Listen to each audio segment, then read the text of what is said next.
Howdy folks, it's not Jay, and today we're painting Darth Vader. This is a 3D model from Skullforge Miniatures, and once I got him printed and cleaned up, I put a black primer on him and then brought him inside and started with a dry brush of a German gray color from Vallejo. It might not seem like I'm doing too much, but it just kind of gives just a little bit of contrast, pulling out some of the better highlights. It's a pretty heavy dry brush that I'm doing, but again, you're not seeing a whole lot right now. Once I get the model fully covered with that darker gray, I do go to the Vallejo Sky Gray to really tip the highlights, the tops of the cloth and tops of the ridges in his leather armor. I think it does a pretty good job of pulling the details out because black is hard to do. White is also hard to do. I might do a stormtrooper here soon. I'm not sure, but give it another good hefty dry brush. Really bringing out those crisp edges of the model.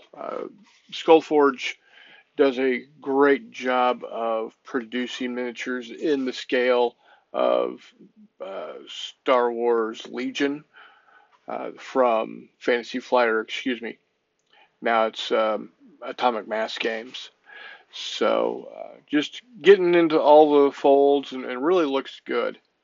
Then for his lightsaber, I use the Vallejo Foundation White. It covers really, really well. As you can see, I don't, I barely have to put more than a single coat, and it's good to go. To get his red blade with a little bit of that white to show through, kind of show that it's made of light, I do use the Citadel contrast color Blood Angels Red. I've also done it where I do the actual blending with a just a flat red from Vallejo, but this gives pretty good uh, visualization of a lightsaber, and it's a lot quicker. Then I hit his eyes with the white, and then cover that with the red again, because those are red lenses in the helmet. Again, going back to the foundation white, I just tip the buttons there with the white and his belt buckle. There are buttons on both sides of his belt, and then on his chest piece, I get in there and tip the tops of those. Also, not all of those are going to get another color because when you look at it, they do look white or silver, but white's good enough here. So again, going back to the Blood Angels Red from Citadel Contrast, hit a couple of the buttons on his belt and one button on his chest plate, and then we move on to the Citadel Color Warp Lightning. Again, it's also another contrast color. Uh, and again, button on his chest plate and a couple of buttons on his belt just to get the look there. At this point, he is completely painted. It's now time to go base him. So I grab the Geek Gaming Scenics Patchy Plains base ready material and the Geek Gaming Scenics Fast Drying basing glue. Uh, get a good dab of that on there, spread it out nicely.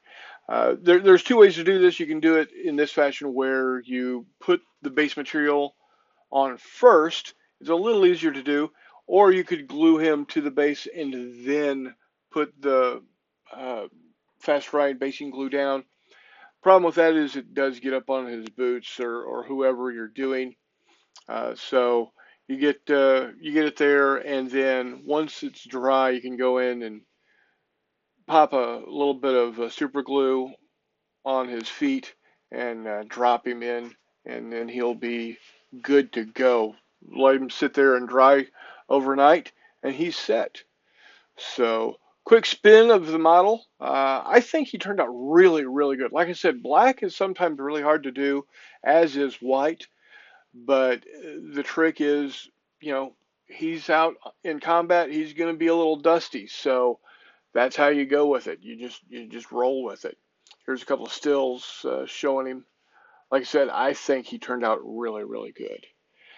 As many of us know, James Earl Jones passed away earlier this week, so I decided to paint the Darth Vader in tribute to James Earl Jones. Until next time, we'll see you on the flip side.